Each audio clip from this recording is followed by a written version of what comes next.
तुलसी को पानी डालते वक्त यह 3 शब्द बोलने से सभी मनोकामनाएं पूर्ण हो जाती हैं और गरीबी दूर भाग जाती है।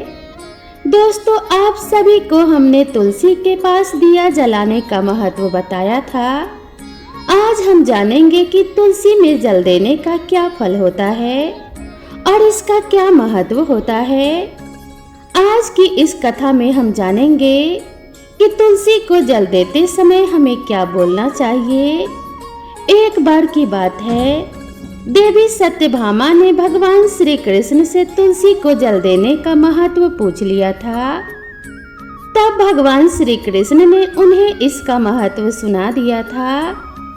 आगे देवी सत्यभामा कहती हैं कि हे स्वामी, आपने मुझे तुलसी को जल देने का महत्व तो बता दिया है, किंतु अब मेरे मन में यह जानने की जिज्ञासा हो रही है कि तुलसी को जल कैसे देना चाहिए।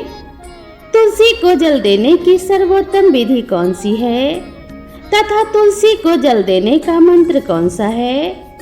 कृपया आप मुझे इन सभी प्रश्नों का उत्तर दें। तब भगवान श्री कृष्ण देवी सत्यभामा से कहते हैं कि हे प्रिय, जिस प्रकार से मैंने तुम्हें तुलसी का महात्म्य सुनाया है, उसी प्रकार से तुलसी को जल देते समय बोले जाने वाले मंत्र का भी बड़ा महत्व है।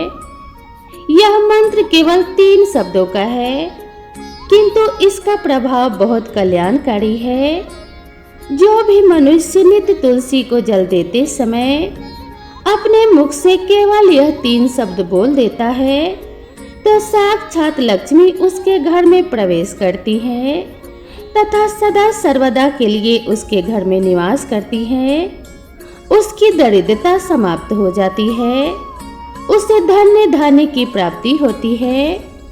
वह मंत्र बताने से पूर्व मैं आपको तुलसी के इस मंत्र का महात्म्य सुनाता हूँ।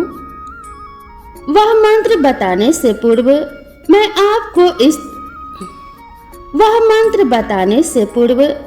आपको तुलसी के इस मंत्र का महात्म्य सुनाती हूँ। इस महात्म्य को सुन लेने मात्र से ही मनुष्य के समस्त पाप नष्ट हो जाते हैं। उसे 100 वर्षों तक तुलसी को जल देने का पुण्य प्राप्त हो जाता है। इसीलिए देवी, आप इस कथा को ध्यान से पूरा जरूर सुने। देवी सत्यभामा कहती हैं कि हे प्रभु, मैं इस कथा को पूरा अवश्य सुनूंगी। आप मुझे तुलसी के मंत्र का महात्म्य सुनाइए। श्री कृष्ण कहते हैं कि हे देवी, दक्षिण में एक अत्यंत शोभायमान नगरी थी। उस नगरी में रामदास नाम का एक खोटी बुद्धि का ब्राह्मण रहता था। पापियों का तो वह शिरोमणि था। उसका जन्म एक ऐसे ब्राह्मण परिवार में हुआ था जो पाप कर्म करने वाले, शास्त्र ज्ञान से शून्य था। वह जन्म से तो ब्राह्मण था, किंतु काम से वह अत्यंत दुराचारी था। वह न पूजा पाठ करता, न ध्यान करता, न जप होम और न ही अतिथियों का सत्कार करता था। उसके द्वार पर आए अतिथियों को बिना दान किए ही क्रूरता पूर्वक भगा देता था। स्त्री लंपट होने के कारण वह सदैव ही पराई स्त्रियों में आसक्त रहता था। उसे मदिरा पान करने की भी आदत थी। साथ ही साथ वह मांस भी खाया करता था। वह दिन में खेत में काम करके पत्ते बेचकर अपनी जीविका चलाया करता था और रात्रि में वेश्याओं का सेवन करता था। इस प्रकार से उस ब्राह्मण ने अनेक वर्षों तक जीवन व्यतीत किया। फिर एक दिन वह दुर्बुद्धि रामदास बेचने के लिए पत्ते इकट्ठे करने के लिए एक ऋषि की वाटिका में घूमने लगा और पत्ते तोड़ने लगा। तभी एक काल रूपधारी काले सर्प ने उस ब्राह्मण को काट लिया और उसी समय पर उसकी मृत्यु हो गई। उसके बाद यम के 2 दूत उससे लेने के लिए उस स्थान पर प्रकट हुए और उसे उठाकर यमलोक ले जाने लगे।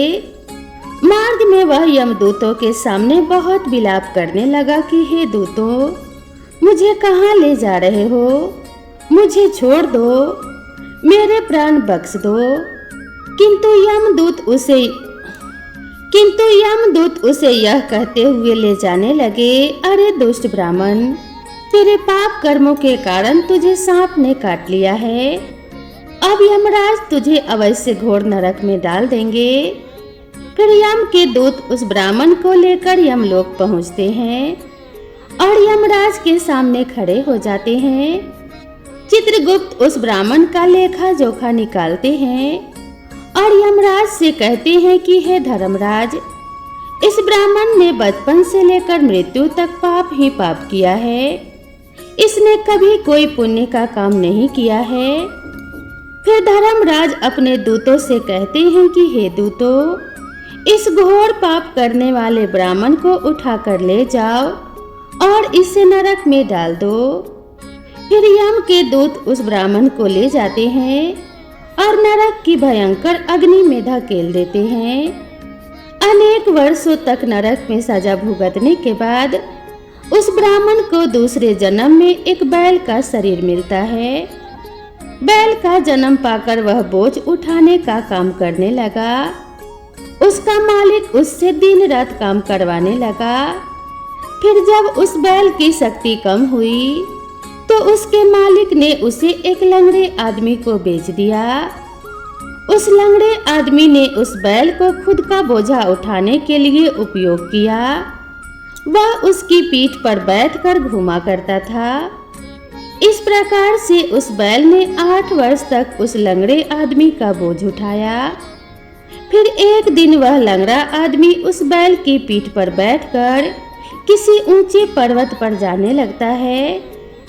उस पर्वत पर बहुत देर तक चढ़ने के कारण वह बैल बहुत थक गया और उसकी शक्ति क्षीण हो गई और कुछ समय बाद वह बैल बहुत जोर से मूर्छित होकर जमीन पर गिर पड़ा और अपनी अंतिम सांस लेने लगा।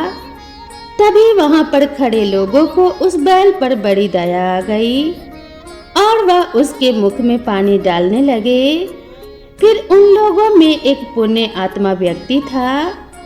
उसने उस बैल का कल्याण करने के लिए अपना पुण्य उस बैल को दे दिया। उसे देखकर अन्य लोगों ने भी अपना अपना पुण्य याद करके कुछ पुण्य उस बैल को दे दिया ताकि उसे मुक्ति मिल सके। इस भीड़ में एक वेश्या भी खड़ी हुई थी। सभी लोग अपना अपना पुण्य उस बैल को दे रहे थे। यह देखकर उस वेश्या ने भी अपना पुण्य उस बैल को दे दिया। कुछ देर बाद उस बैल की मृत्यु हो जाती है। फिर उस स्थान पर यमदूत आते हैं और उस बैल के शरीर से उस ब्राह्मण की आत्मा को निकालकर यमलोक ले जाते हैं।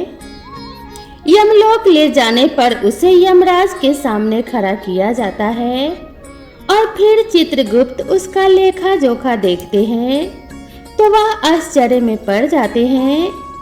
उस वेश्या के द्वारा उस बैल को दिया हुआ पुण्य बहुत बड़ा होता है।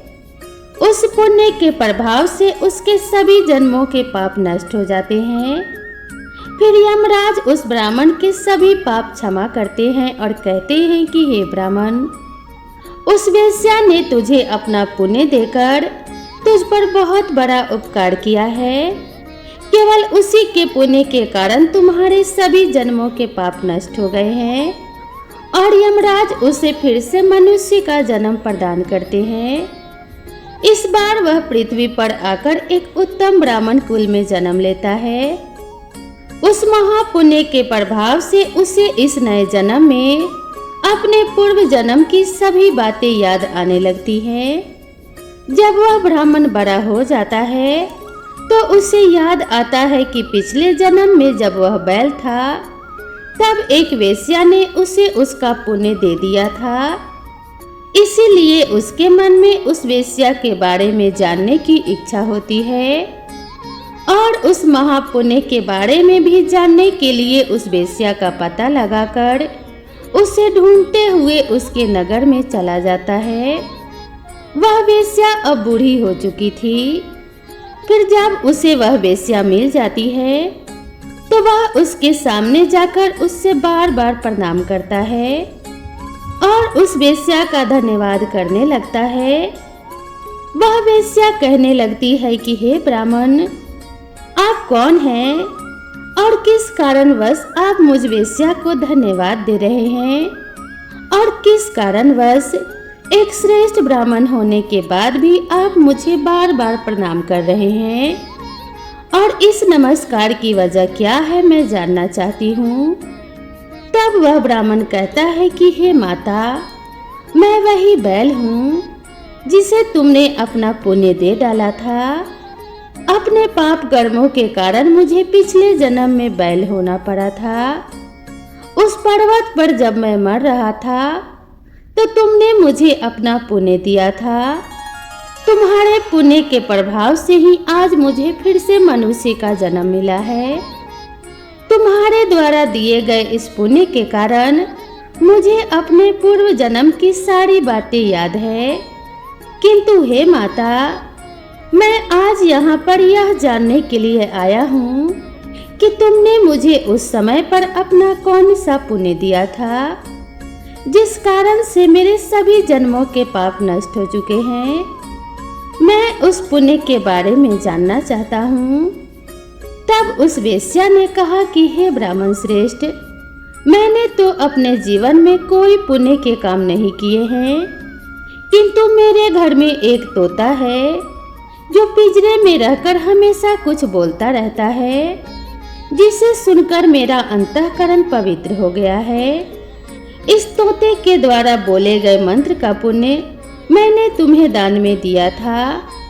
फिर वह वेश्या और वह ब्राह्मण उस तोते के पास जाते हैं और उससे पूछने लगते हैं कि तुम कौन सा मंत्र बोलते रहते हो जिससे हमारे जीवन का उद्धार हुआ है। यह मंत्र तुम्हें किसने सिखाया और इस मंत्र का क्या अर्थ होता है। तब उस तोते ने अपने पूर्व जन्म का वृतांत सुनाना आरंभ किया। वह तोता कहने लगा कि हे ब्राह्मण श्रेष्ठ, पिछले जन्म में मैं एक ब्राह्मण था। मैं अपने ज्ञान के अहंकार में अंधा हो चुका था। मैंने कभी गुरुजनों का आदर नहीं किया, सदैव ही उनका अपमान किया। मुझे अपने ज्ञान पर इतना अधिक घमंड हो गया था जिस कारण से मेरे अंदर क्रोध बहुत अधिक बढ़ गया और मैं सभी से द्वेष करने लगा। अन्य मनुष्यों को तुच्छ समझने लगा, विद्वानों का बड़ी सभा में अपमान करने लगा। फिर कालांतर में मेरी मृत्यु हो गई और मुझे यमलोक ले जाया गया। पूज्य जनों और गुरुजनों का अपमान करने के कारण मुझे तोते के कुल में डाल दिया गया और मेरा जन्म एक तोते के रूप में हो गया। मेरे पाप कर्मों के कारण छोटी अवस्था में ही मेरा अपने माता पिता से वियोग हो गया। फिर मैं एक पेड़ की डाल पर बैठकर रो रहा था तो उसी स्थान से कुछ मुनि जा रहे थे। उन्होंने मेरी दयनीय पुकार सुनी और मुझे लेकर अपने आश्रम में चले गए। वहां उस आश्रम में उन्होंने मुझे एक सुंदर पिंजरे में रखा और मेरा अच्छी तरह से ख्याल रखा। वह मुझे नित्य भोजन दिया करते थे और पढ़ाते थे। उस स्थान पर वह ऋषि मुनि, उनकी स्त्रियां और बालक सभी नित्य तुलसी के पौधे को जल देते थे और उसके सामने एक मंत्र का जाप करते थे। उन्हीं के मुख से बार बार उस मंत्र को सुनकर मैंने उसे रट लिया और तभी से मैं उस मंत्र को जान गया हूँ और वही मंत्र में दिन रात बोलता रहता हूँ। उस मंत्र के प्रभाव से मेरी कभी मृत्यु नहीं हुई और मेरी आयु 100 वर्ष की हो गई और मैं इतने वर्षों तक जीवित रहा। इसी बीच एक रात को एक चोर उस स्थान पर आ गया और उसने मुझे वहां से चुरा लिया और फिर इस वेश्या ने मुझे उस चोर से खरीद लिया। इस वेश्या के घर पर आने के बाद भी मैं उस मंत्र को बोलता रहा, जिसे सुनकर इस वेश्या का मन भी पवित्र हो गया और इसने वेश्या का काम छोड़कर भगवान विष्णु की पूजा और भक्ति करने लगी। इस मंत्र के प्रभाव से मेरे पूर्व जन्म के सभी पाप नष्ट हो गए और इसी मंत्र के प्रभाव से इस वेश्या का भी अंतःकरण पवित्र हो गया है। हे ब्राह्मण देवता, इस मंत्र के पुण्य से आप भी पाप मुक्त हो गए हैं। इस प्रकार से तोते ने उस ब्राह्मण को और उस वेश्या को सारा वृतांत कह सुनाया, जिसे सुनकर वह ब्राह्मण और वेश्या दोनों ही अत्यंत प्रसन्न हुए और फिर वे दोनों ही नित्य तुलसी को जल देकर उस मंत्र का जाप करने लगे। फिर वह तोता, वेश्या और वह ब्राह्मण तीनों उस मंत्र के प्रभाव से दिव्य विमान में बैठकर विष्णु लोक को चले गए। श्री कृष्ण कहते हैं कि हे देवी सत्यभामा, देखा आपने, केवल तुलसी के इस मंत्र के प्रभाव से उस तोते के, उस वेश्या के और उस ब्राह्मण के भी सभी पाप नष्ट हो गए हैं। इसीलिए प्रत्येक मनुष्य को रोज तुलसी को जल देते समय इस एक मंत्र का उच्चारण अवश्य करना चाहिए। हे देवी, वह मंत्र इस प्रकार है, इसे तुम ध्यान से सुनो। ओम वृंदावन्ये स्वाहा, ओम वृंदावन्ये स्वाहा। श्री कृष्ण कहते हैं कि जो भी स्त्री नित्य तुलसी के समक्ष इस मंत्र का उच्चारण करेगी वह निस्संदेह ही सौभाग्यशाली बनेगी। जो भी पुरुष तुलसी के सामने इस मंत्र का उच्चारण करेगा उसे अक्षय धन की प्राप्ति होगी।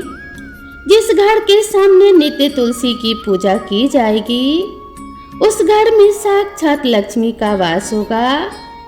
तुलसी का यह मंत्र समस्त फलों को प्रदान करने वाला है, अतः जो भी तुलसी के सामने इस मंत्र का उच्चारण करेगा उसे संपूर्ण सिद्धियां प्राप्त होंगी।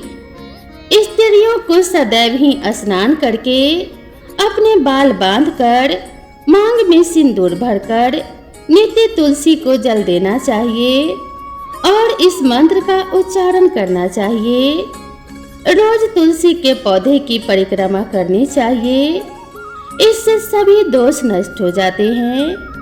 नित्य शाम के समय तुलसी के पास दीपक जलाना चाहिए और तुलसी के पास बैठकर भगवान विष्णु की आराधना करनी चाहिए। तुलसी के पास दीपक जलाने से मनुष्य को धन्य धान्य की प्राप्ति होती है। हजारों अमृत के घड़े से नहलाने पर भी श्री हरि को उतनी तृप्ति नहीं होती जितनी वह मनुष्यों के द्वारा तुलसी का एक पत्ता चढ़ाने से प्राप्त करते हैं।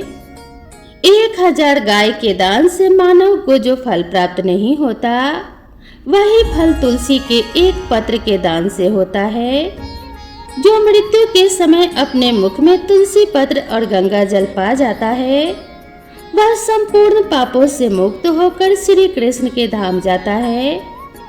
श्री कृष्ण कहते हैं, पूर्णिमा, अमावस्या, द्वादशी और सूर्य संक्रांति के दिन मध्याह्न काल रात्रि के समय बिना स्नान किए अथवा बिना हाथ पैर धोए रात्रि के वस्त्र पहनकर तुलसी के पत्र को जो तोड़ता है वह महापापी होता है। श्रद्धा, व्रत, दान, प्रतिष्ठा तथा देव पूजा के लिए तोड़े हुए तुलसी पत्र बासी होने पर भी 3 रात्रि तक पवित्र ही रहते हैं। तुलसी का एक एक पत्ता ना तोड़कर पत्तियों के साथ अग्रभाग को तोड़ना चाहिए। तुलसी की मंजरी सब फूलों से बढ़कर मानी जाती है। मंजरी तोड़ते समय उसमें पत्तियों का रहना भी आवश्यक माना गया है। पूज्य भाव से पौधे को हिलाए बिना तुलसी के अग्रभाग को तोड़ना चाहिए। इससे पूजा का फल लाख गुना बढ़ जाता है। तुलसी के पत्तों को कभी नाखून से नहीं तोड़ना चाहिए। ऐसा करने से मनुष्य को पाप लगता है। रात्रि में तुलसी के पौधे को स्पर्श ना करें अथवा उसके पत्ते ना तोड़ें। ऐसा करना बहुत ही अशुभ माना गया है। रात्रि में तुलसी का पौधा निद्रा अवस्था में होता है। ऐसे में पत्ते नहीं तोड़ने चाहिए। ऐसा करने से पाप लगता है। गुरुवार के दिन तुलसी के पौधे में थोड़ा सा कच्चा दूध अर्पित करें। दूध चढ़ाते समय ओम नमो भगवते वासुदेवाय इस मंत्र का जाप अवश्य करना चाहिए।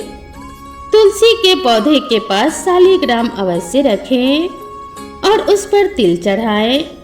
पूजा में तुलसी और शालिग्राम को दूध में भीगी हल्दी का तिलक अवश्य करें। शालिग्राम पर तुलसी पत्र रखकर चंदन लगाना चाहिए। अगर कोई महिला मासिक धर्म से है तो वह तुलसी की पूजा ना करे। मासिक धर्म के दौरान तुलसी को स्पर्श करने से घोर पाप लगता है। इससे स्त्री की दुर्गति होती है। तो दोस्तों, इस प्रकार से भगवान श्री कृष्ण ने देवी सत्यभामा को तुलसी का महात्म्य सुनाया। जय श्री कृष्ण। दोस्तों, आपको ये कथा कैसी लगी कृपया कमेंट करके जरूर बताएं।